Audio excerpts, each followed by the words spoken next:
All right, so welcome and thank you for attending today's proposals on ecological protection. My name is Nick Tan and I will be your host.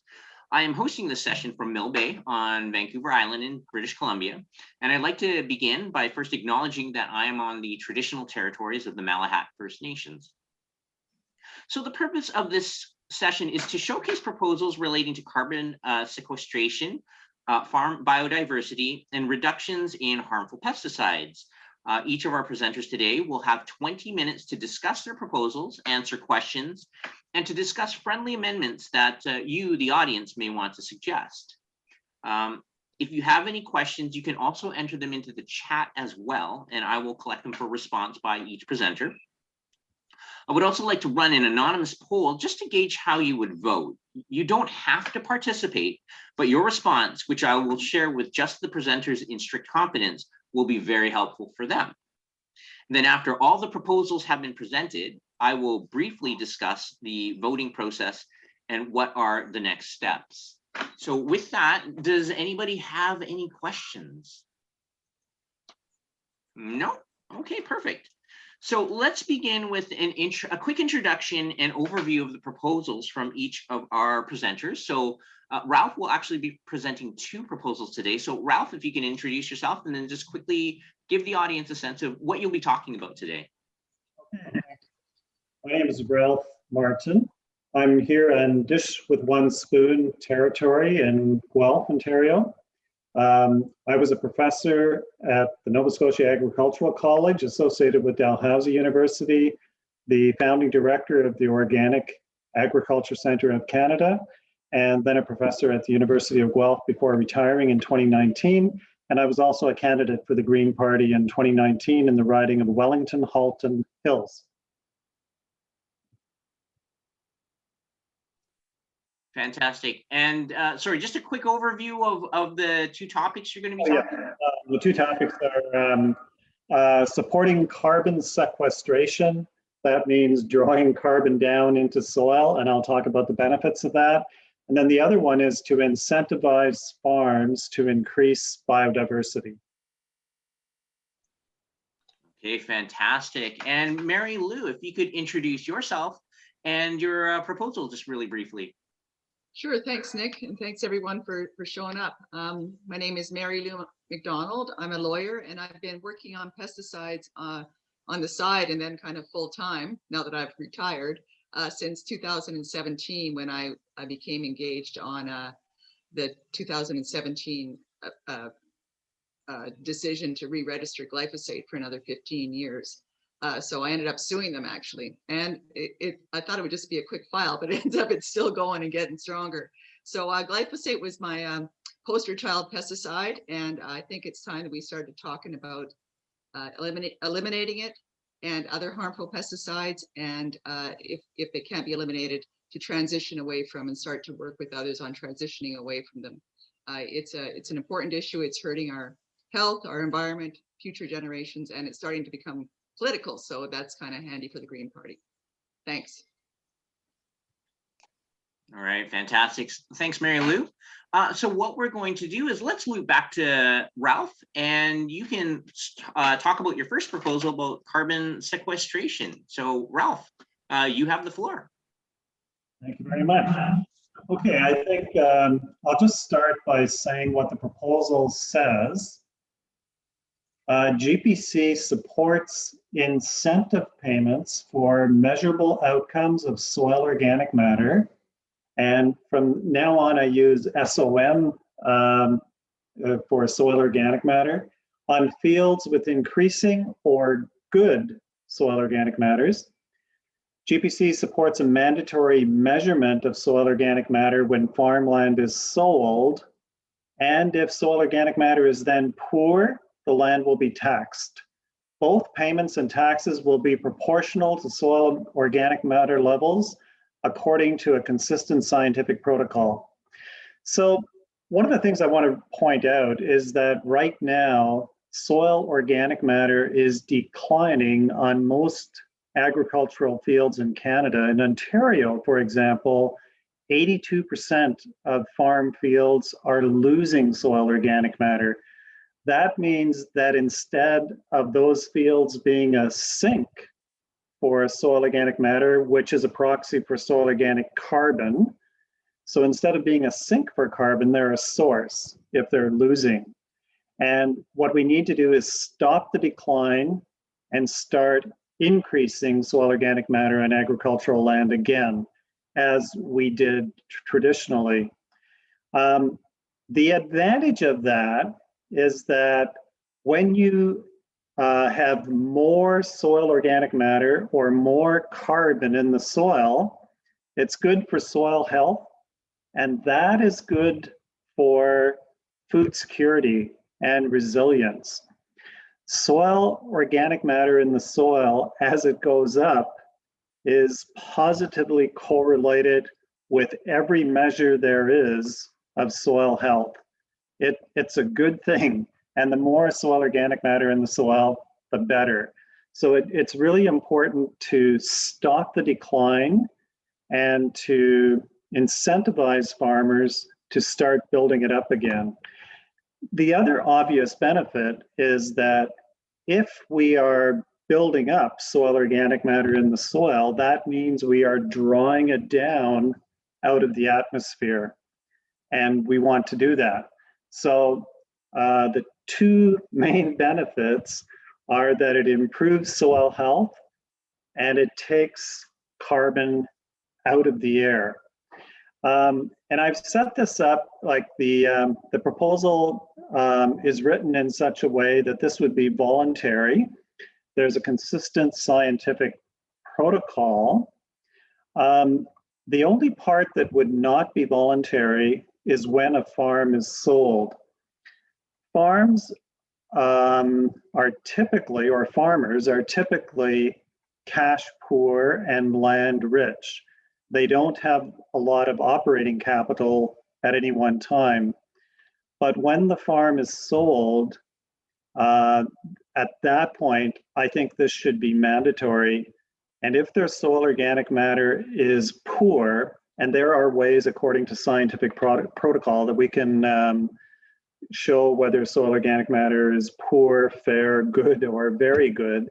If it's poor, then I think they should pay a tax. And they would be able to do that upon sale of the farm because that's when they will have cash. There's quite a bit more I could say about this, but I would much prefer to just answer your questions as they come up.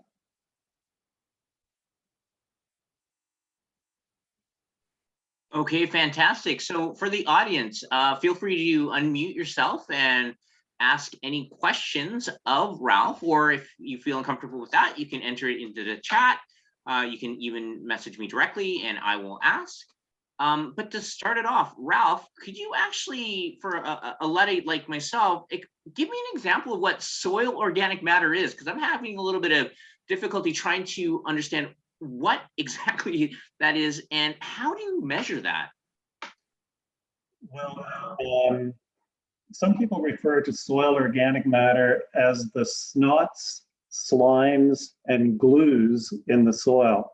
It's carbon in forms that are sequestered in, like, it's old rotting plant material. And as you know, plants photosynthesize, so they take carbon out of the air, and that goes down to their roots. And as their roots slough off old material, that carbon goes into the soil and combines with soil microorganisms and soil life. And it's the carbon of all those decomposing processes that become what we call the snots, slimes, and glues, but more politely called soil organic matter. And we measure it. There is a lab test for measuring it. It's been done for quite a while. One of the key points about the scientific protocol is actually the sampling protocol. If a field is variable, then you would have to sample more within an acre than if the field is uniform. And you would also have to make sure that the farmer herself is not doing the sampling, because that could lead to bias. That there would have to be someone sampling who is a third party. Great, thank you very much. And for the rest of the audience, are there any other questions? If not, actually, I have a second question for you, Ralph.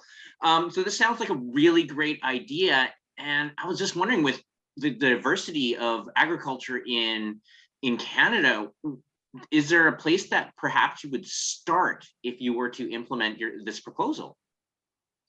I think I would start in the province of Ontario. I know that we have a lot of data here, and this is where we are losing 82% of soil organic, and fields are losing soil organic matter. So this is the province where we really have to arrest it. It's improved somewhat in the prairies. In other words, not as many fields are losing soil organic matter, and some fields are even gaining since they stopped the practice of fallowing. But there's still quite an issue there. And but I would see Ontario as a good place to start. And there's a whole crew at the University of Guelph, my former colleagues, that are working on this. And some of my colleagues have actually been looking at the possibility of measuring soil organic matter with drones flying over fields. We don't have that down yet. We can do it if a drone is stationary 1 meter above the ground, and we can get accurate results. When it's up in the air 50 meters and flopping around, our accuracy leaves something to be desired, but it's a technical problem that we're hoping to solve. Now that I'm retired, I'm no longer doing it, but I know my colleagues are still working on it.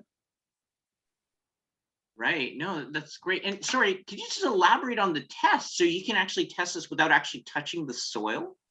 Well, you put it into a tube, and then you put it into the lab and run it through a machine, and it gives you a result. Okay. But we're hoping that with the drone and with appropriate sensors on the drone, and if we know the texture and the moisture, we can triangulate and we can get a pretty good estimate of the soil organic matter. And the advantage of that is that then we can have many more samples per field, and we can do it a lot faster. But that technology still has to be improved. Right, okay, great. Last call for any questions from the audience. And actually, now, this is a great topic. So I actually have one more question for you, Ralph, if you don't mind. In terms of measuring soil organic matter, is there some kind of historical data that's already collected that can be augmented by whatever this proposal would do going forward? Most definitely. We have a pretty good record of soil organic matter in most fields. Farmers frequently do a soil test, and they have those records for their own farm. When they do a soil test, often it's for the chemistry in soil, for how much nitrogen, phosphorus, potash, and micronutrients there are. But often the soil test will give them a soil organic matter reading. That's why we know that soil organic matter is dropping in 82% of the fields in Ontario. And we have data, collective data or aggregate data from labs that have been doing this testing over many years. And so we've been able to follow how it's going.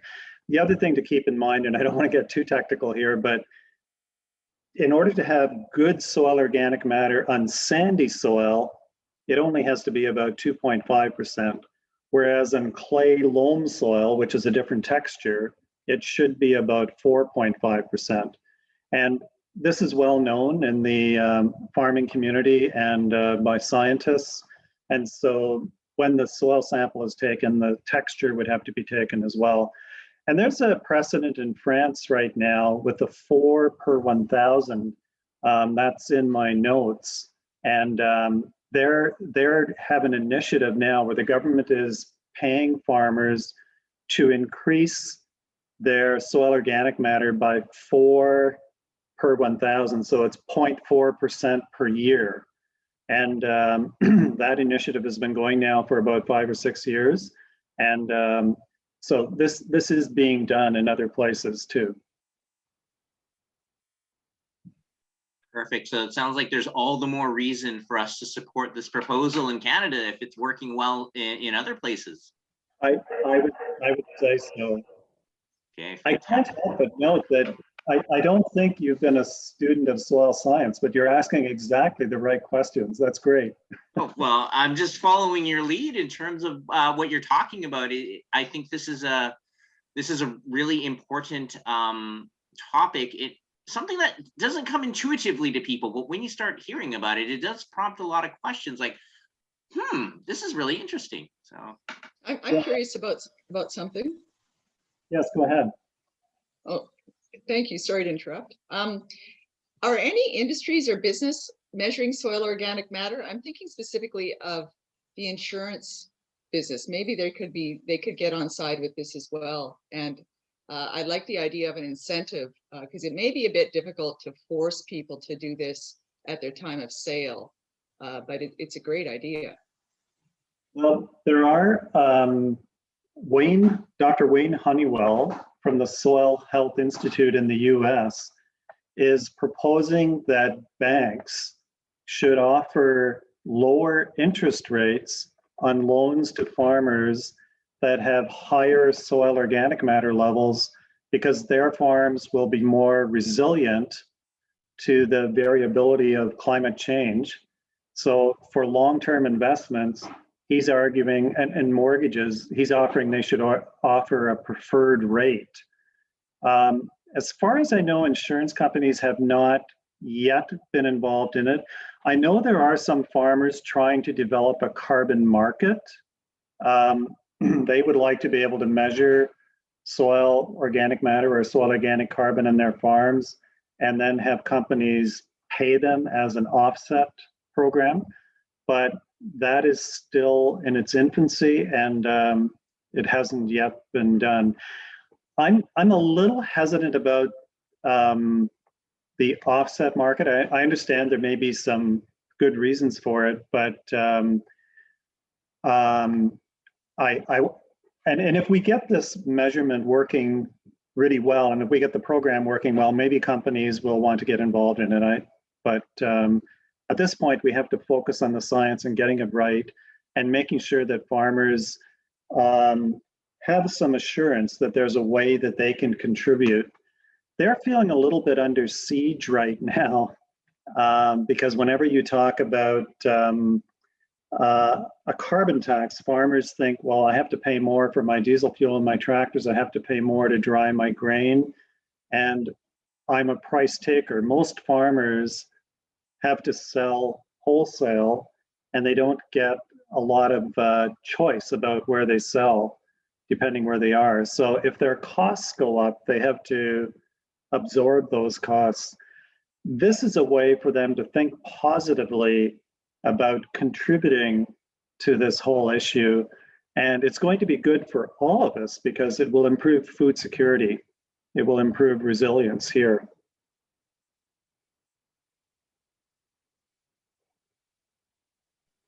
Okay, fantastic. Are there any other questions from the audience? If not, what I would like to do is to launch the first poll. So Ralph, if you're okay with that, I'll jump into the poll. All right, fantastic.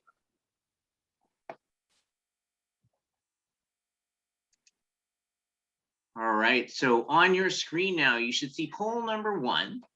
And you'll have 5 choices. So this is, again, totally anonymous and voluntary if you'd like. So you can choose from one of 5 options. Green is that I support this proposal. Yellow, I would like to see certain amendments. Yellow, I would like to see more information. Red, I do not support this proposal. Or abstain, I will not vote on this proposal. All right, so I'll just give it a few more seconds and then I'll close the poll. Okay, perfect. So I appreciate everybody participating with that. And And so with that, Ralph, would you like to talk about the second proposal that you have? Sure, happy to. And on this one, I would really like to recognize Peter Varty and his wife, Pat Martin, no relation to me. She's a higher class of Martin than I am. At any rate, Pat unfortunately passed away a few months ago. And but I do want to recognize that she and Peter had a lot to do with developing this. I worked with them on it. And it's to incentivize farms to increase biodiversity. Now, often when we think of agriculture as limiting biodiversity, but there are opportunities to increase biodiversity on farms. And right now in the European Union, they do have a program to pay farmers to have natural habitat on 3 to 7% of their farm. So this proposal is to incentivize farmers to achieve greater biodiversity and ecological resilience by, one, reserving at least 3% of natural habitat per farm. And then, of course, this is going to be according to a scientific protocol, and there are ways of defining natural habitat. And then the second part is to improve that natural habitat with grasslands. And I think it's really important to mention grasslands. Sometimes we think of grasslands as just being a hayfield, but there are large portions of the prairies that are in native grassland. And going back to what I was saying earlier about soil organic matter, the highest soil organic matter levels of 8–9% were achieved under those natural grasslands with buffalo grazing. Tree growth, trees help to improve soil organic matter, but a lot of the carbon is sequestered in the trunk of the tree itself. Not a bad thing, but it's just a bit different. And there are opportunities to improve natural habitat with fence lines and native species in the fence lines. And instead of just having post and wire, you could make it 6, 7, 8 feet wide with natural species, and that creates corridors that link one habitat patch to another. Optimum field size, generally the smaller the field, the more natural habitat there is, and the more the habitats are connected, and then having diversity in the crops themselves. So that is the proposal. I think as we go into the future, it's going to be more possible to have more natural habitat and to have a little bit more diversity in the landscape. The trend over the last 50 years has been to take out fence rows, and in order to achieve efficiency per farm operator, the machinery has been getting bigger, the fields have been getting bigger, the fence lines have been disappearing. In the future, I foresee, and these are already here, we have automated tractors or tractors that are self-driven. And in the future, instead of one farmer having one huge tractor that's 40 feet wide, that farmer might be operating 10 tractors that are each 10 feet wide with implements. And they'll be doing a variety of tasks. And the farmer may be controlling those from a pickup truck or a living room or an office. And it, you know, if we can have self-driving cars with all the variability there is on streets, on a farm, like you might have the occasional squirrel or maybe a moose or something like that, but it's a lot easier to manage on a farm. And then you can optimize how you do the turning in the field. And if the units are smaller, it's a lot easier. So I think there are real opportunities with the technology that is coming to go toward smaller fields, more fence lines, following riparian zones around creeks, and making sure that we improve our natural habitat and have more natural habitat. And this is, I think, a perfect time to do that. So then in this whole issue of biodiversity, farmers become allies instead of opponents to biodiversity. And many farmers would like to. And right now, a lot of the money that is going into supporting farmers is for business risk management. In other words, to support them to keep doing what they're doing. But if they had incentive payments for more soil organic matter, as I mentioned in the last proposal, and for more natural habitat, they would respond. Farmers are very good at responding to the incentives, the financial incentives. They're smart business people and they will respond. And then that will be better for all of us. And I don't think I have to go into all the details of how much we've lost in terms of species and so on. I mean, I think that's well known, but I do have some literature there about that. So I think I'll stop and see if there are any questions about this proposal.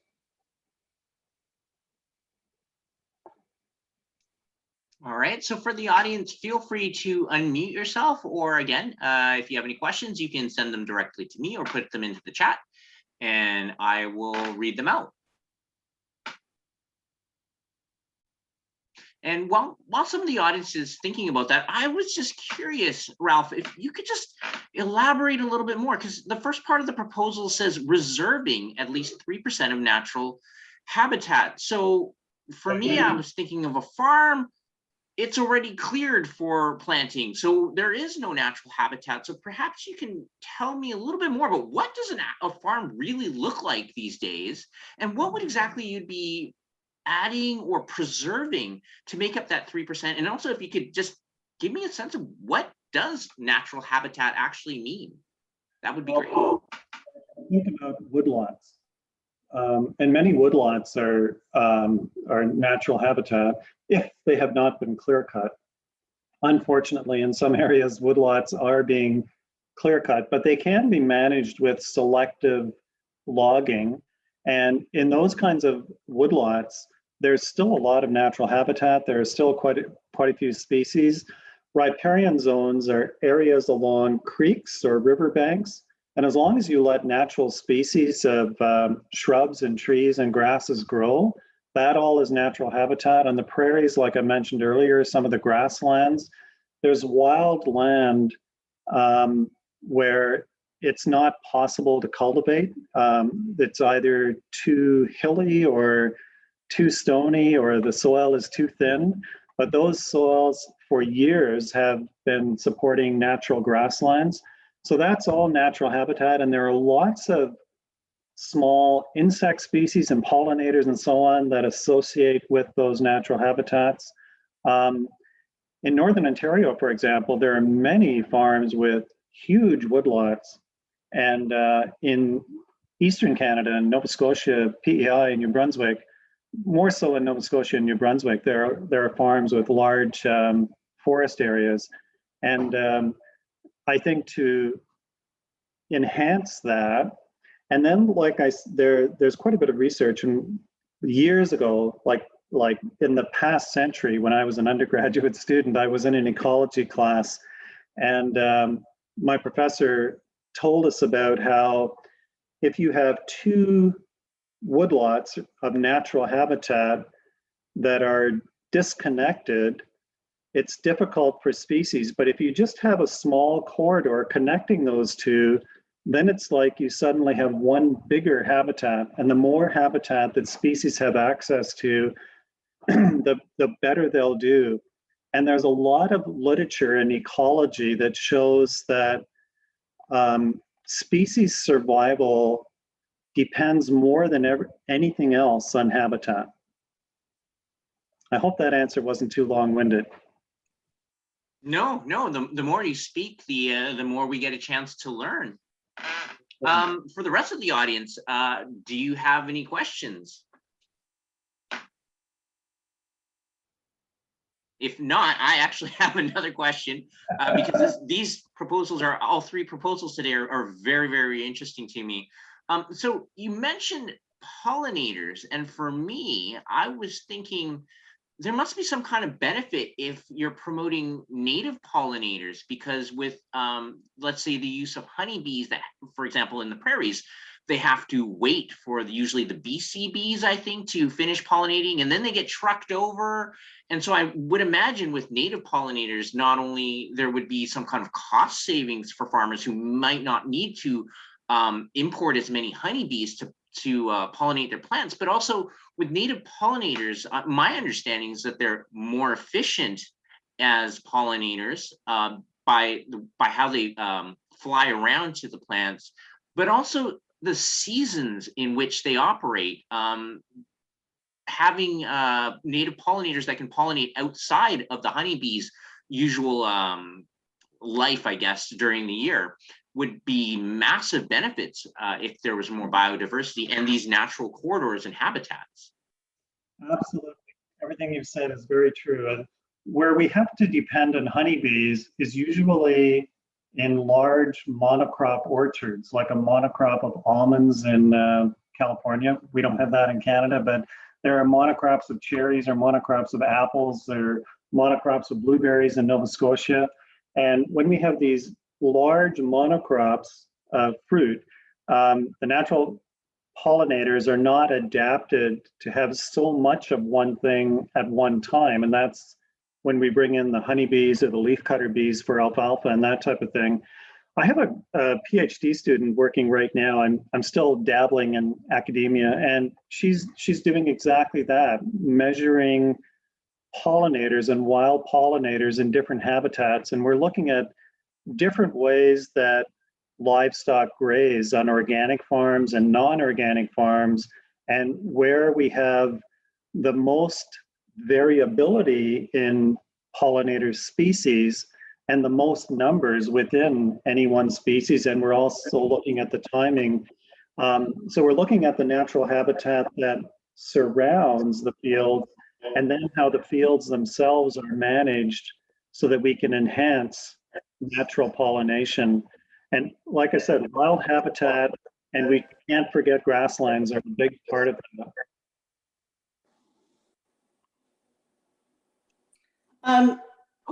Perfect, Hi. Janice. Yeah, hi. Hi, Ralph. It's Janice Harvey. I'm in New Brunswick. I'm actually I'm painting a bedroom right now, so as we speak, and I'm really interested in these proposals. But I want to ask you a question. I know you know the Maritimes. If this works for farms, I'm wondering about how adaptable it would be to private woodlots where there is no farm attached. You know the problems, right? So really, private woodlot owners are suffering terribly. And so I'm just wondering if you see this as an opportunity for private woodlot owners as well as farmers. Most definitely. Yeah, I think the way woodlots are managed, like if they're clear cut, that's going to be a problem. But if the woodlots are selectively logged and well managed, this would be a way to reward woodlot owners for improving natural habitat and biodiversity. And by all means, they should be included. Is that an easy amendment, friendly amendment to your motion, or would we? I think sort of? I think right now it says supports incentive payments for farmers. Maybe it could be landowners instead of farmers, and that would include woodlots and so on. I would certainly accept that as a friendly amendment. I don't know if it's too late to amend it now that people have started voting, but I'd certainly be open to that. And I think even the way it's written now, I think it would be, what you're suggesting is fully within the intent of this proposal. Yeah, well, I assume that, and like you say, many farms have woodlots attached, but there are, of course, a lot of woodlots with no farms attached. but they're suffering similarly, and really there's no value in their trees until it's cut. So yeah, I think we have to kind of move into the policy area where we're incentivizing maintaining trees in an upright state, and rewarding woodlot owners for doing that. They're not getting rewarded now for anything. In fact, they're being penalized for maintaining their woodlots in a healthy state. So That's right. And this, in a well-managed woodlot, would not be a tree plantation of just one or two species. It's diverse habitat. And yeah, I fully support what you're saying, yes. okay. Well, maybe we leave it to the policy folks to decide whether it's too late to do a friendly amendment, but whatever. I'm open to calling it landowners instead of farmers, yes. Yeah. Just so I can jump in here, I might be able to provide a little bit of a clarity to that question. Oh, sorry. Somebody, Janice, perhaps mute yourself, because I'm actually getting picked up. And perfect. Thank you. Just to get back to the question about the friendly amendments. So should this proposal get sufficient support in the Bonsor vote, all of the green proposals, green as in supported proposals, will be packaged together to be voted on as a block for adoption at the BGM, the Biennial General Meeting in August. There's still an option to pull out proposals at that time for amendment. So if I certainly hope this is accepted as a green one and included in the block, but at that time, you could propose to pull it out, make that amendment, make sure everybody continues to support it. I don't think that you'll really have that problem. And then have that amended wording be accepted as the policy. Okay, I wouldn't want to lose this, so I'm just, maybe we leave it for another year or something. Yeah. I made a note of it, Janice, and I really take your point well. I think you've made an excellent point, and I will talk with Peter about this as well, but I can't imagine that he would disagree. Great, thank you. Thank you. All right, perfect. Are there any other questions from the audience? Okay, if not, what I would like to do is launch the second poll. So what I'm going to do is, just like the first one, you're going to see a pop-up for this proposal, and I'll just read it out again. Green, I support this proposal. Yellow, I would like to see certain amendments. Yellow, I would like more information. Red, I do not support this proposal, or abstain. I will not vote on this proposal. So I'll just give it another few seconds to try to collect all the responses.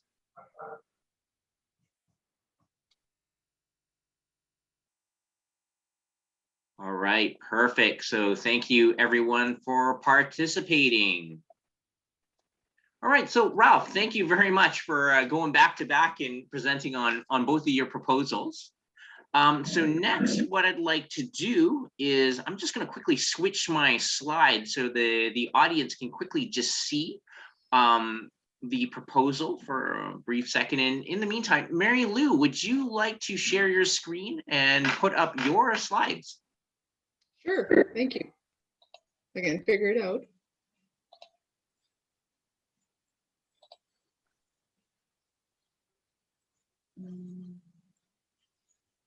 All right, I see your desktop. Yeah. Of course, just had it.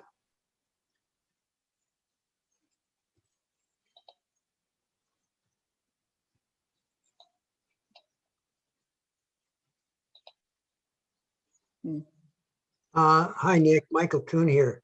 I'm just wondering if you will be putting back on that slide of yours that gives Mary Lou's email, because Jenica really wants to speak with her or connect with her.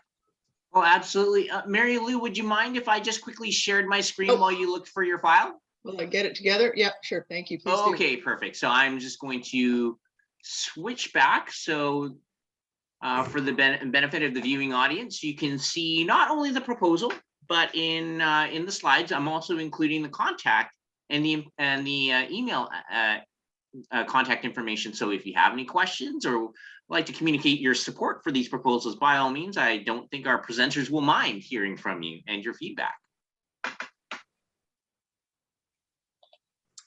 Thanks, Nick. All right. Okay, I think I've got it, Nick. All right, perfect. So feel free Thanks. to share your screen at any time and cut off my screen sharing.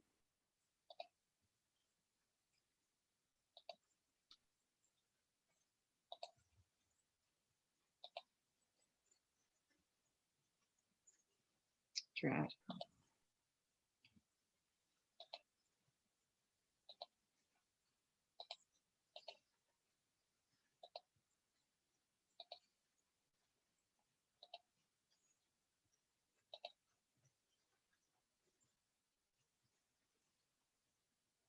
If you're continuing to have some technical difficulties, Mary Lou, if you don't mind, I could actually quickly go through another set of slides about the Bonsor vote.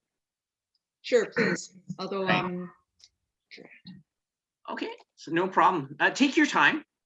So what I am doing is I'm just quickly switching to another slide that I've created. So for the audience, what's the next step if you like these proposals that you're hearing? So you can vote in the Bonsor vote up to I believe August the 12th. So what you would do is encourage you to check your email for your online ballot. I received mine on July the 12th, and it was from the Green Party email address, and the title was Your Ballot 2021 Federal Council, Young Green Council Elections and Proposal Prioritization. You'll click on the link that's in there, and then you'll enter a password that is also included in the ballot email. And once you log into the site, you'll see voting options for everything, which would include the Federal Council, the Young Green Council, and all the proposals for prioritization. And there are about 90 of them up, if I recall.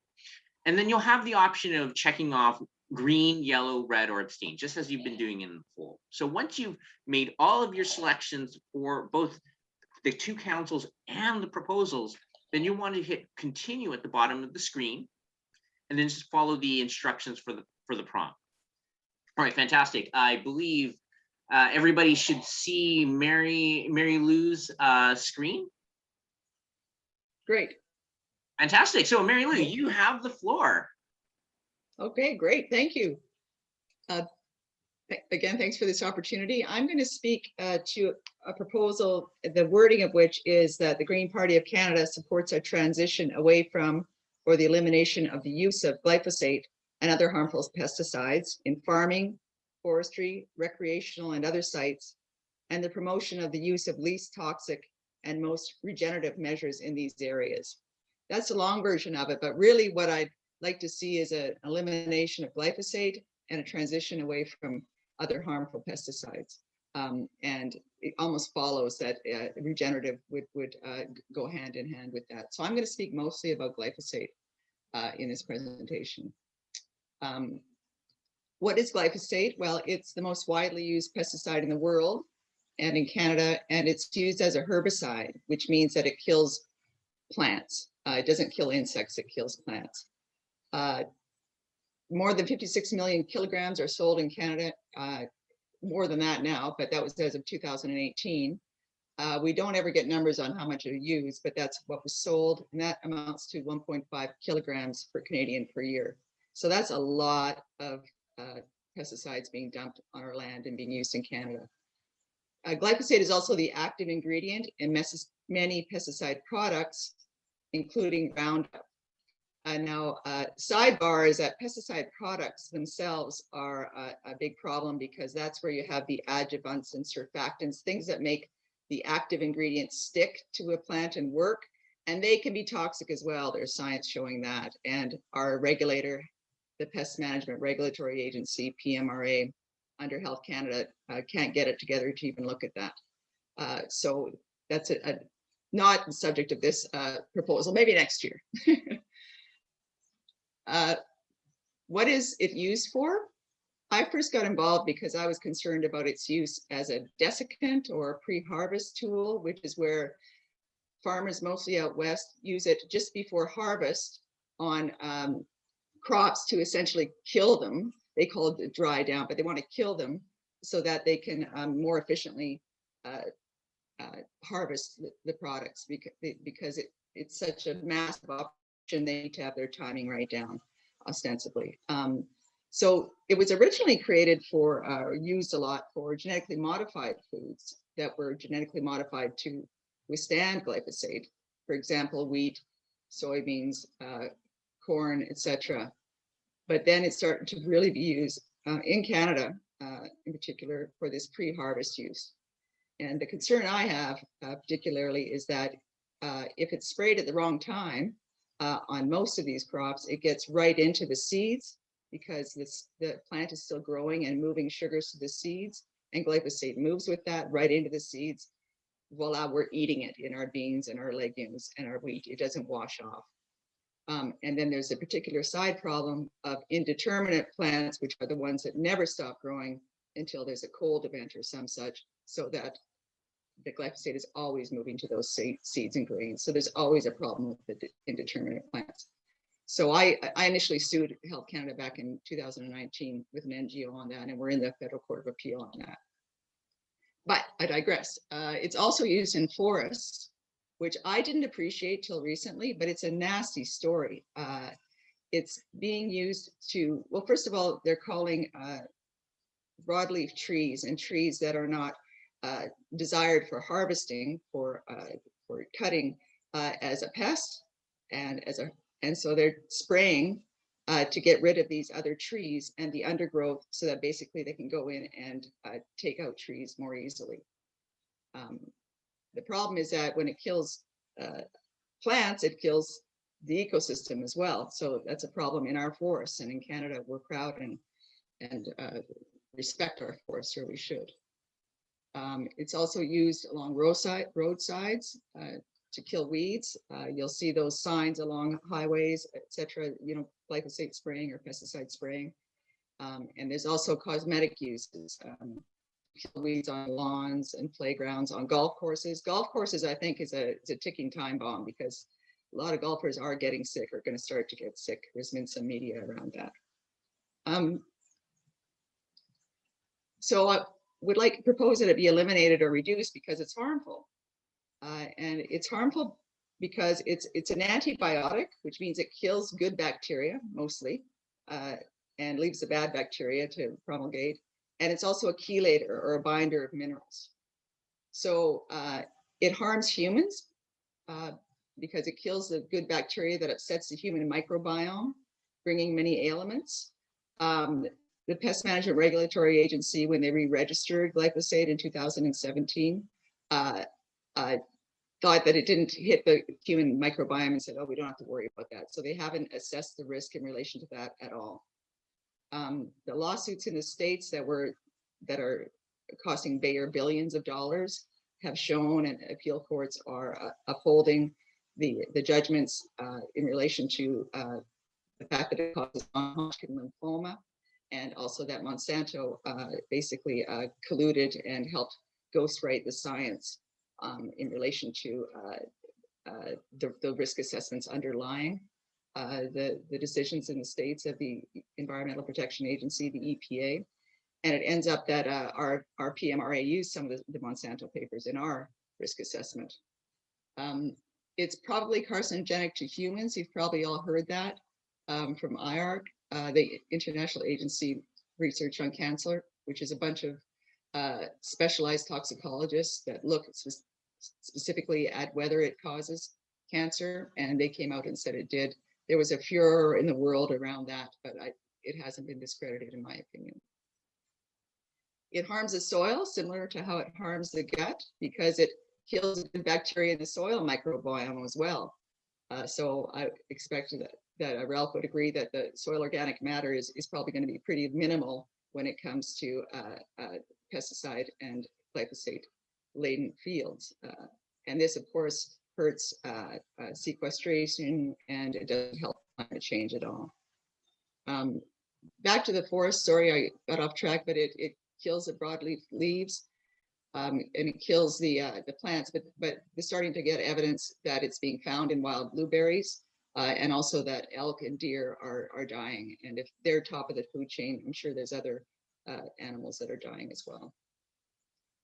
So I mentioned that the Pest Management Regulatory Agency in 2017 re-registered it, and they relied on, they favored corporate science, and in many people's view, they conducted a faulty risk assessment.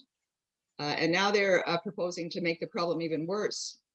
They came out with a proposal this spring to increase the residue limits allowed on foods 2- and 3-fold, which is shocking.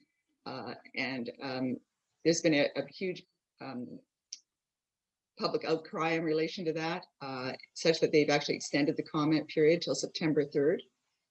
And I can get into what's going on behind the scenes there. But like I say, this is a move in the wrong direction. And hence I'd like to take it head on by having the Green Party proposal that we should just get rid of this stuff instead of allowing 2 and 3 times more of it on our food. The proposal is about moving away from glyphosate and other harmful pesticides. Other harmful pesticides, just off the top of our head, are chlorpyrifos, which is neurotoxic, and it has been shown to cause problems in infants. And our PMRA said it banned it, but then it delayed the ban for 3 years. And it's just following what happened in the States. The States banned it in 2016, Trump reversed it.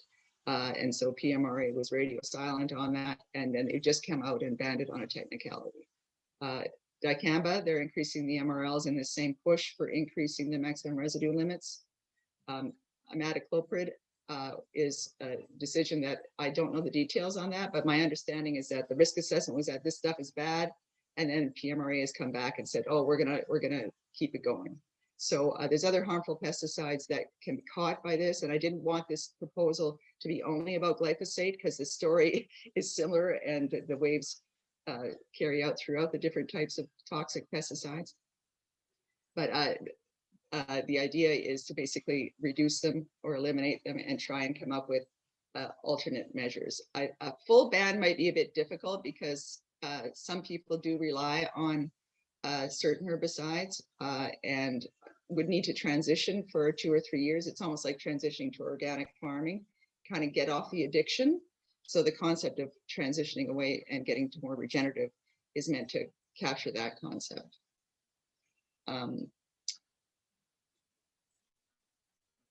Why would we want to do this? Because I think it benefits us, it improves our health to get rid of harmful pesticides. It goes without saying, improves the health of humans and the environment, and it supports climate change solutions and a long and healthy Canada. So thanks very much for listening. That's the proposal, and I hope you will support it.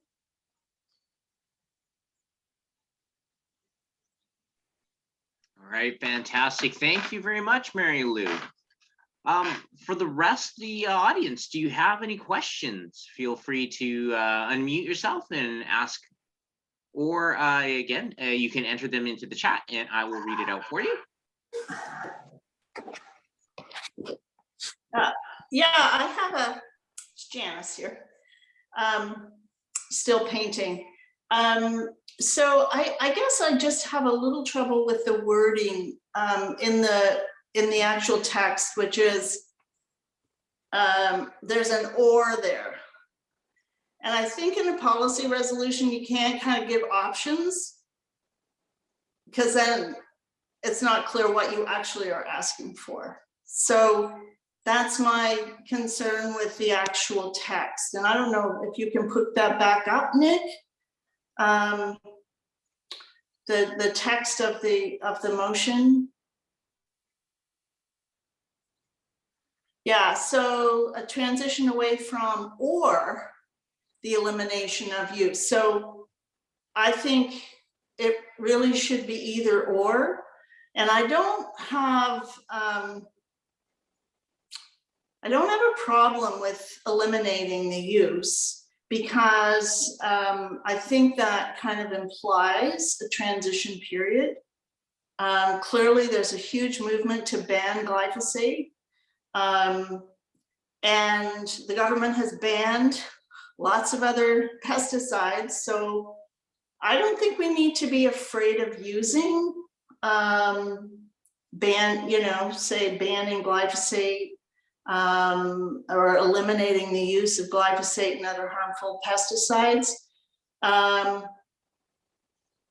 And perhaps, so I'm actually amending this in my head to say something like the GPC supports the elimination of the use of glyphosate and other harmful pesticides, and the transition towards regenerative whatever for farming and non-toxic management. I don't know exactly what that is. But anyway, I totally support that. But I think that it's problematic to have an or in the motion, because then it's sort of confusing as to what you're actually asking for.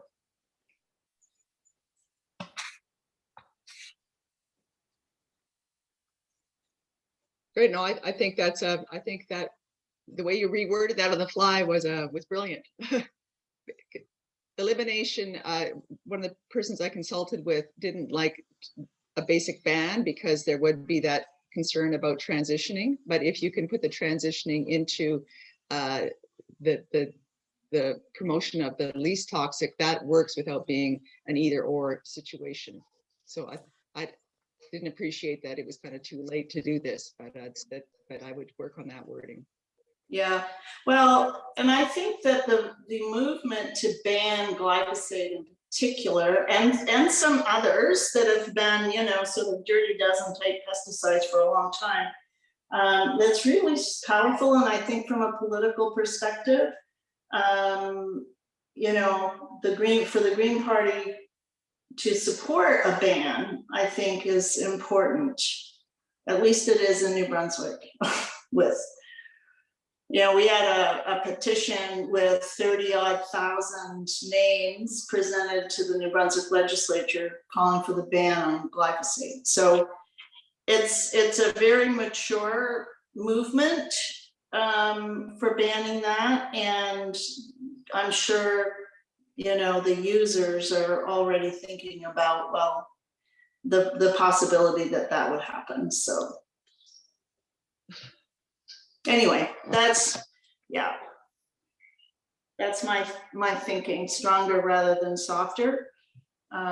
With the, obviously, the danger is, of course, that you just replace one bad one with another bad one, which is sort of the history of DDT and Madasil and Penitrol, all these chemicals that just get banned, but they are the replacement chemicals, right? And they're no safer. And so that's the danger. If without having the transition part of it, the danger is that you ban glyphosate and then they just replace it with, I don't know, 2,4,5-T or something, which would be a step backwards for sure. So anyway, the concern with there was thoughts that if you don't put in the transition away concept, that it might alienate the farmers who are considered to be, the bad guys in this, because they're the ones that are spraying it. Yeah. And I don't think we wanted to alienate the farmers, because they're the ones that are actually getting sprayed and are getting cancer from this stuff. Yeah. Yeah, So that was so, kind of to toss them a bone. yeah.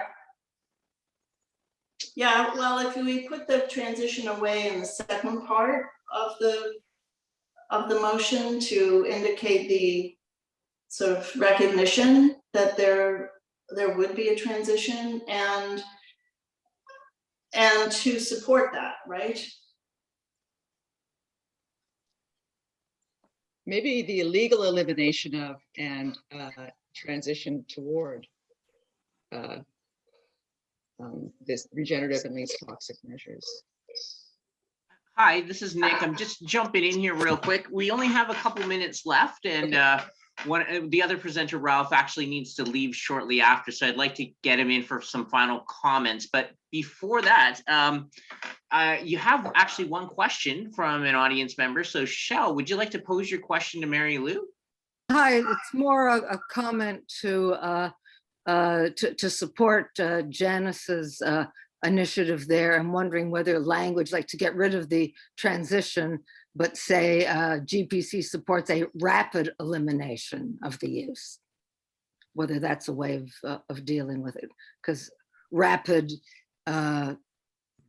it includes a sense of a graduated elimination.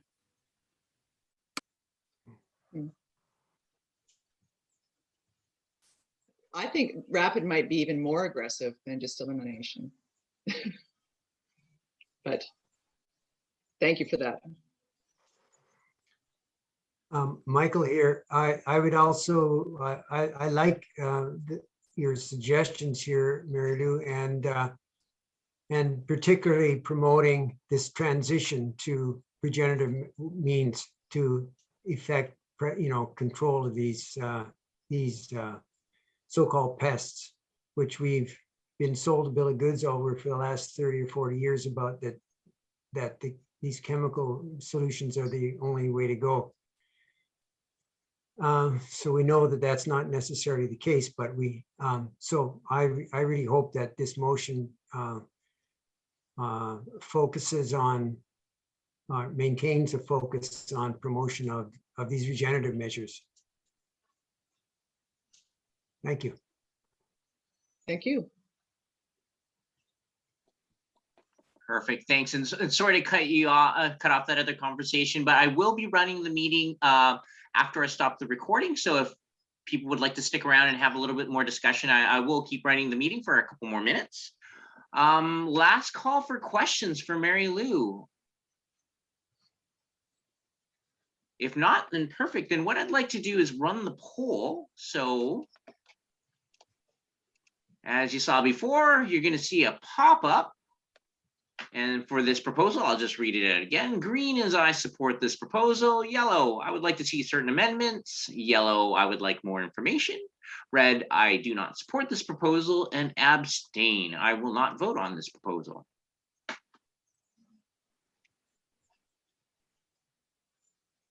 So I'll just leave it open just to get any last responses.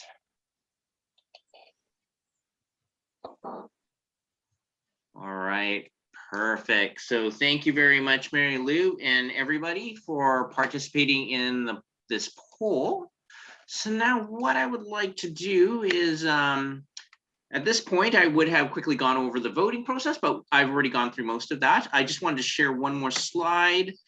This is an example of what the ballot actually looks like. There's other ones for the elections, but shameless plug, that's my proposal up there. But what you will see is exactly like the poll. You'll see green, yellow, red, or abstain for the Bonsor vote. You will also notice that there is a link, so you can go to the full proposal on the Green Party website, but just be aware that you do need to sign in first in the bottom right-hand corner of the screen, or else you will get an error message. But other than that, what I'd like to do is to return to Ralph for final comments, as he does need to leave very soon. So Ralph, for the benefit of the audience that arrived late, and just to sum up what you've been talking about, final comments, any final compelling arguments for the audience on both of the proposals? Okay, thank you very much. I really appreciate that all of you have taken the time. not everyone would consider being a policy wonk a positive attribute, but I really appreciate that you folks have given time to this. The first one is to support carbon sequestration on farms. I think the key thing here is that we do have scientific protocols for measuring soil organic matter or soil organic carbon. The two main benefits are that as we build soil organic carbon or soil organic matter in the soil, that improves soil health, resilience, and therefore food security on our farms in Canada. The second main benefit is that it draws down carbon out of the air where we do not want it, and it puts it in the soil where we do want it.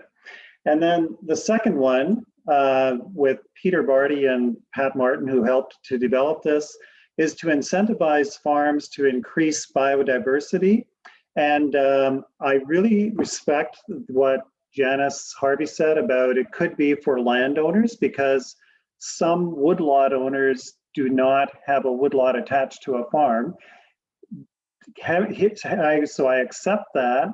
And we want to achieve greater biodiversity and ecological resilience by reserving at least 3% of natural habitat per farm and building it up.